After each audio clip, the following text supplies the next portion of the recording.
To Nltv, I am Lynn Murray with English News. Now the news in detail. Chief Minister of Nagaland, Npiru, and Deputy Chief Minister and Home Minister Waipatan officially flag off newly acquired vehicles for Nagaland Police. 35 Bolero bikes and 2 mobile forensic investigation van (MFVAs) were flagged off at Police Complex Tumigidima on July 4th. A massive landslide occurred between Trinsang Saddle, Noklak, and some other district due to a heavy rainfall from the last few days in eastern Nagaland. At the landslide spot, a commercial vehicle was stuck in between, which gradually rolled down in the jungle. As per the report, no casualties are reported. However, more information regarding this unfortunate incident is awaited. NDPP and Alliance Party BJB on July 4th organized a felicitation program for Mokuchung Changdongya and ULB councillors at Hotel Zafur. Speaking at the program, Chief Minister Npiru said that the privilege comes with responsibilities, so he urged the elected councillors to work judiciously for the development of their respective municipal councils and town councils. Speaking to the Nltv, President of the NDPP Mokuchung region said that the party is proposing for an NDPP elected councillors to lead the Mokuchung Municipal Council's MMC. Altogether, there are 18 wards under Mokuchung Municipal Council, 9 wards under Tuli, and 11 wards under Changdongya TC, where elected councillors from NDPP and BJB party attended the program. The NSCN GPRN sent grievances on the sudden and untimely passing away of Lieutenant Shitoy Yapto, son of Zefke Yapto of Surmi village under Sumi region on July 2nd in Mayumar, occupied Nagaland. He was serving under the Eastern Command. He served the Naga nation with dedication, sincerity, and loyalty. In recognition of the service rendered towards the Naga nation, 2nd Lieutenant Shitoy Yapto, bearing Army number 21083, has been posthumously bestowed the rank of lieutenant. Selfless service rendered by him for the cause of the Naga nation shall always be cherished and recorded in the pages of Naga history. Deeply mourning his untimely dismiss, NSCN GPRN acknowledged the family for giving the Naga nation a great son and patriot. The NSCN GPRN convey heartfelt condolences to the family of the departed soul. Rising People's Party writes, while the PDA is free to spin its own tale, the number of wins for the NDPP-PJB candidates in the ULP election does not necessarily mean that it's an overwhelming mandate for the opposition-laced government led by CM Npiru. While accepting the verdict of the people, the RPP would like to remind the NDPP-PJB coalition to condemn the ugly celebration of the party workers' post-election results.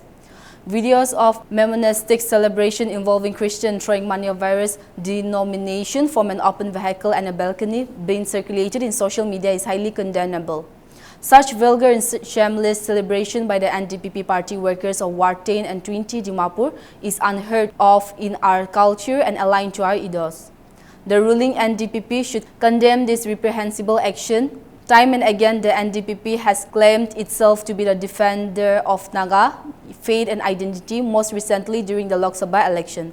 However, everything in the videos points to paganistic and Maronite celebration, which are totally against our tradition and deeply offensive to our faith. It's time the NDPP walked the talk and condemned such orgiastic display of behavior by its rank and file. Npiru to assist and provide fellowship to the 50 top rank holders in the high school living certificate examination conducted by the Nagaland Board of School Education. The fellowship provides a grant of Rs 50,000 per achiever in the first year, followed by an equal amount each year to 5th installment subject to the candidates obtained 80% and above marks at the promotion annual semester examination pursuing their higher studies. The first batch of 55 achievers of the HSLC examination 2019 were felicitated by the Chief Minister on January 30, 2020. The second batch of 51 achievers were virtually felicitated in July 2021 on account of COVID pandemic restriction. Recipients of the Chief Minister Meritorious Students Fellowship of HSLC 2021 and 2022, totaling 102, were felicitated by the Chief Minister in person on 5th September 2022 at Kohima.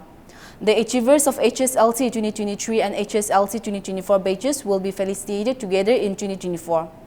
Conduct of the felicitation program has been delayed on account of the model code of conduct in force due to the Lok Sabha election and the ULB election. With the lifting of the operation of model code of conduct, the top 50 rank holders of HSLC 2023 and 2024 will be felicitated shortly. In view of the recent drowning incident that happened at Noschi Lake on June 30, whereby the dead body was recovered on July 1st by the State Disaster Relief Force. The Sandania Community Ecotourism Board conveyed deepest condolences and sympathy to the family of late Mr. Swenshinlo Sam of Taravanya village for the unfortunate incident and sudden loss. The board also conveyed its sincere appreciation to the district administration and SDRF for their support and relentless service in recovering the dead body. Further, visitors are requested to refrain from visiting Sonji Lake Park with immediate effect until further notice. This has been necessitated in order to enable the management to establish necessary safety measures for the public. Millions of people across the UK are heading to the polls on July 4th in a pivotal general election that could reshape British politics. Opinion polls indicate landslide victory for the Labour Party led by Keir Starmer, potentially ending the 14-year reign of Prime Minister Rishi Sunak's Conservative Party. In a last-minute appeal, Sunak, Britain's first Indian origin PM, urged voters to stop a potential supermajority for Labour, warning that it could lead to higher taxes. Starmer dismissed the Conservative warnings as voter suppression, accusing them of trying to discourage people from voting. 17 wild animals, including a rhino calf and hog deer, drowned in Kaziranga National Park due to severe flooding, while 72 were rescued by forest authorities.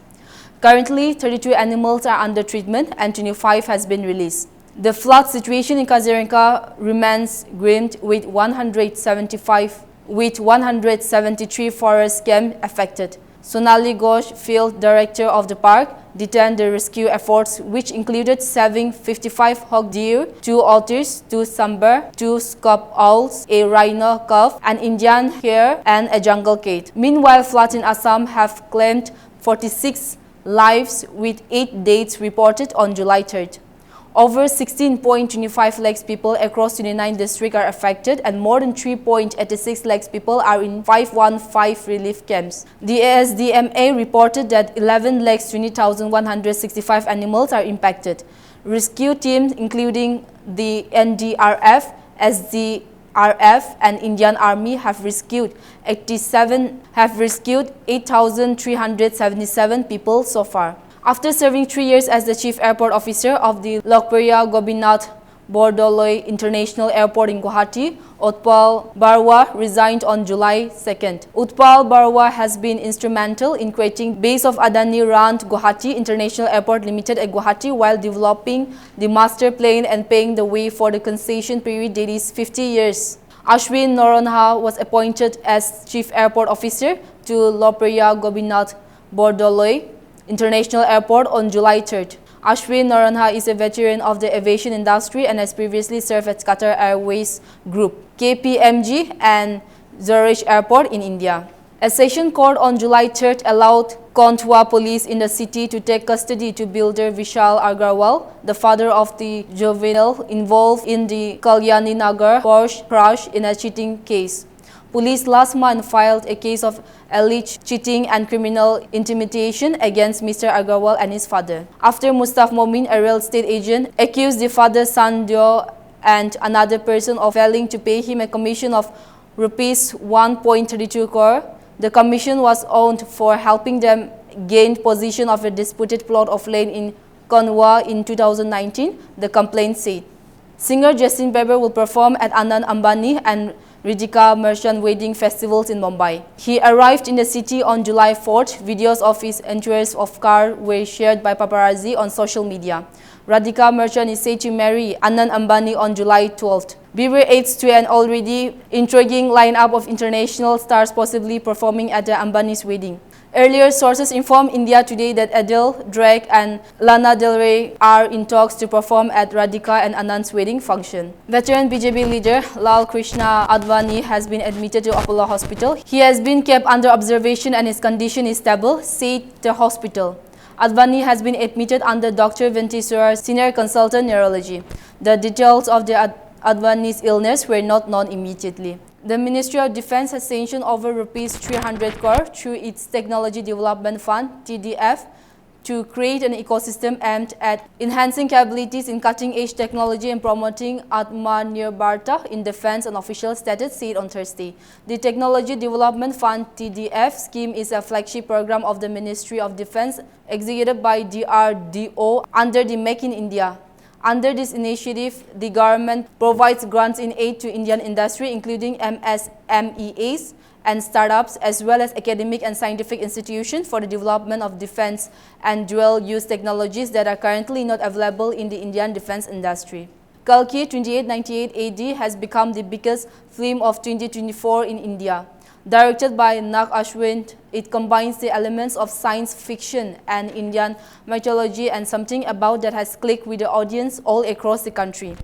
It has now set a new record in terms of the highest footfalls for an film released this year by surpassing the footfalls of Fighter and other films. Footfalls are different from basic box office numbers. It is the direct headcount of people who went to theaters to watch the film.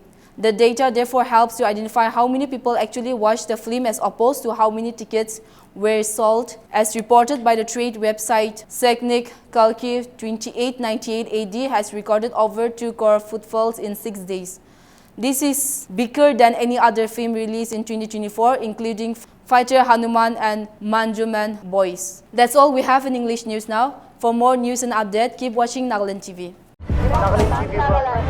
Nagaland TV, Sob Manulaga Awas. Watch us live on Geo TV and on your television sets as well. For Dimapur viewers, we are on channel number 994 in Global Chapter, and Kohima and Mokokchung viewers, switch to channel number 138 on Hornbill Digital. For all news and updates, follow us on Facebook, Instagram, YouTube, and Twitter.